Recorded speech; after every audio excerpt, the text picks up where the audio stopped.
Hello friend, good morning, જય શ્રી કૃષ્ણ, જય મા મોગલ। જો વિતુબેન થવા માટે તૈયાર, એના લિપસ્ટિકને લાલી લપેડાને બંધ જ નહીં। ओ भाई ये क्या है?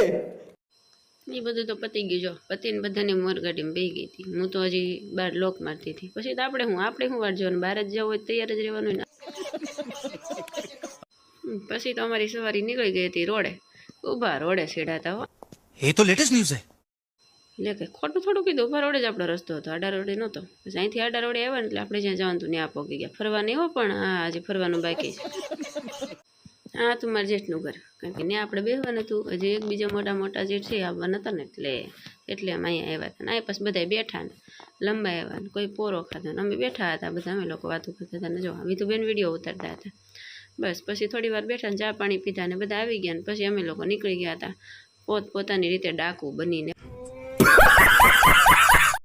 પણ ડાકુ બીના વગર મેળ જ ન પડે ને, લિપસ્ટિક લાલી લપેડા મેકઅપ કર્યો ન જાય વિધુબેનનો। પછી તો આપણી ગાડી ઊભી રહી સીધી હોટલે એટલે ગાડીની હોટલ, એને ખવડાવવું ન પડે, ભૂખ લાગી। बात तो सही है। અહીંયા જો વિધુબેનને દેખાતો ને એટલે ચશ્મા કાઢીને જોતા હતા। પછી ત્યાંથી જો અમે વાટે ઊભા હતા, થોડીક વાર મારા જેઠની પાછળ રહી ગયા હતા ને અમે આગળ હતા, કારણ કે અમારે તો ગાડી સેટથી મેં આંકતા જ નથી એટલે। પછી અમે નીકળી ગયા હતા, બધા આવી ગયા ને આપણી ગાડી થઈ ગઈ હતી પાછી ચાલુ। એટલે હવે તો ઠેઠ સુધી પહોંચીને ત્યાં સુધી બંધ નહોતી થવાની ગાડી, એનું કારણ હતું મોડું થઈ ગયું હતું, કારણ કે ઘરેથી નીકળે ને ત્યાં જ 4:30 તો નીન્યા થઈ ગયા। એટલે હવે તો આપણે પહોંચશું ને ત્યાં જો દિવસ પણ નમવા માંડ્યો હતો ને એ બાય બાય ટાટા કહેવા માંડ્યો ને અહીંયા વિધુબેનને બાય બાય ટાટા કરીને ગુડ નાઇટ કહીને સૂઈ ગયા હતા, કારણ કે એનો નિયમ જ છે ગાડીમાં બેહો એટલે હું હોવાનું કામ કરે, વિધુબેન એનું કામ કરે ને આ ભાઈ એનું કામ કરે। જો ગાડીમાં સાયકલને સવારી એ બધું તો હેલા રાખે ને આપણે નીકળી ગયા હતા આગળ। સૂર્ય ડૂબવાની તૈયારીમાં હતી, જો થઈ ગયો ને દી હાથમી ગયો, બહુ મોડું થઈ ગયું નીકળવામાં જ। અને અહીંયા જો ભેંસું એના ઘરે જવા માંડી, પણ અમે હજી બહાર નીકળતા હતા ને વિધુબેન જો ઉઠી ગયા ને એટલે આવા નખરા ચાલુ। અને અહીંયા દેખાતો હતો આપણો રાષ્ટ્રીય ધ્વજ। ફાઇનલી આપણે જવાનું હતું ને પોગવા આવ્યા હતા, તમે લોકો ગેસ કરજો કઈ જગ્યાએ જો। અને અહીંયા તો પૂરેપૂરો દી હાથમી ગયો ને આ જો નજારો કેટલો મસ્ત દેખાતો હતો, આપણું ફેવરેટ છે। અને આ અમે આવી ગયા હતા પિક્ચરનું શૂટિંગ જોવા। નહીં હો ભાઈ, પિક્ચરનું શૂટિંગ નથી બાપા, हाय हाय इतना सुकून। પણ સાચું કહેજો આવું પિક્ચરમાં આવે છે ને જ્યાં જ્યાં ફાઇટિંગ આવે ત્યારે, એટલે હું કહેતી હતી। તો જો આપણે પહોંચી ગયા ને દિવસ તો હાવ નમી ગયો હતો, સાંજ પડવા આવી હતી અને જો ટ્રાફિક પણ એટલું હતું ને અમે ગાડી પાર્ક કરીને અમે થઈ ગયા હતા હાલતા। અને આ કયો બીચ હતો એ તમે લોકો જરીક કહેજો।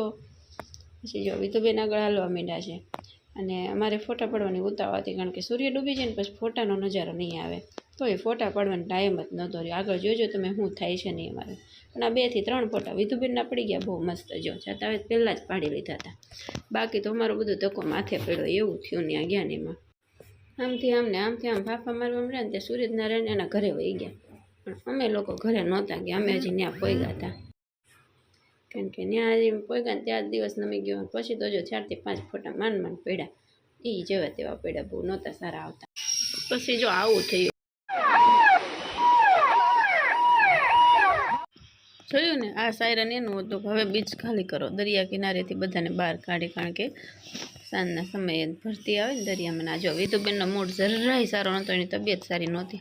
પછી તો એ લોકોએ સાયરન માર્યું, પણ અમે તો કરતોય નાસ્તો કરવા તો બેઠા જ, હજી બટેટા ભૂંગળા ખાધા પછી નીકળી ગયા હતા આપણે જવા માટે ઘરે।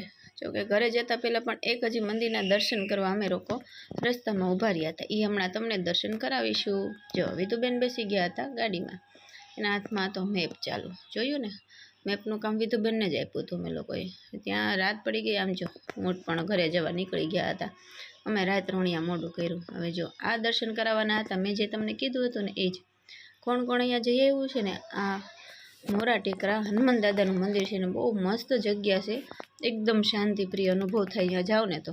એટલે મને તો હું તો પહેલી વાર ગઈ, બહુ મસ્ત જગ્યા છે, ક્યારેક તમે જાઓ ને સુવાલી બીચ તો ત્યાં જતા આવજો, રસ્તામાં જ આવે છે। અને જો વિધુબેનની હાલત જો, કારણ કે એને આજે મજા નહોતી અને એનો વારો ચડી ગયો તો હસબડામાં, તો પણ દાદાની દયા હોય એટલે કાંઈ ન થાય। જો દાદાના આશીર્વાદ લઈ લીધા, હનુમાન દાદાની બહુ વિશાળ મૂર્તિ છે ત્યાં। અને પછી ગણપતિ બાપાના દર્શન કર્યા અને અહીંયા બધા દેવ દેવતા હતા, બધાના દર્શન કરી લીધા આપણે। અને પછી થોડી વાર ત્યાં બેઠા અને પછી આપણે લોકો નીકળી ગયા હતા ઘરે જવા માટે। ફાઇનલી આપણે દર્શન પણ થઈ ગયા અને આપણે નીકળી ગયા હતા આપણે હવે ઘરે જવા, કારણ કે હવે ફાઇનલી ઘરે જ જવાનું હતું। જમીને પછી આપણે જમીએ પહેલાં તો ગાડીની ભૂખ લાગી ગઈ તો ગાડીને પહેલાં ખવડાવવું પડે ને, નકર તો આપણે કેમ જમવા. 150 रुपया देगा। એટલે ભાઈ 150 રૂપિયા ને 200 રૂપિયાનું પૂરાયું. પૂરાવીને આવી ગયા આપણે આપણા વરાસામાં. જમવાની વજહ વરાસામાં જ આવે. વરાસામાં પગ્યા ને હોટલમાં વેઇટિંગ હતું ફૂલ. વેકેશન છે એટલે અડધી કલાકનું વેઇટિંગ કીધું. બેસીને પછી માંડ વારો આવ્યો. પછી તો ભૂખ જ એટલી લાગી. વિધુબેનની તબિયત સારી નહોતી ને એને જમવું નહોતું, ખાલી સૂપ પરાણે પીવડાવ્યું. તો થોડુંક સૂપ ને સાસ બેને પીધી. પછી આપણે આવી ગયો તો જમવાનું, એટલે આપણે તો ભૂખ બધાને એટલી લાગી હતી. અમે લોકોએ બધા પેટ પૂજા ફૂલ પેટ ભરીને કરી લીધી. પછી આપણે પગી ગયા ઘરે ને વિધુબેનને તબિયત સારી નહોતી એટલે તો આવીને સીધી સૂઈ જ ગઈ હતી. હવે આપણા બ્લોગને પણ અહીં પૂરો કરીશું. મળીશું નવા બ્લોગમાં. જય શ્રી કૃષ્ણ, જય મા Mangal. Bye bye. Like, share and subscribe.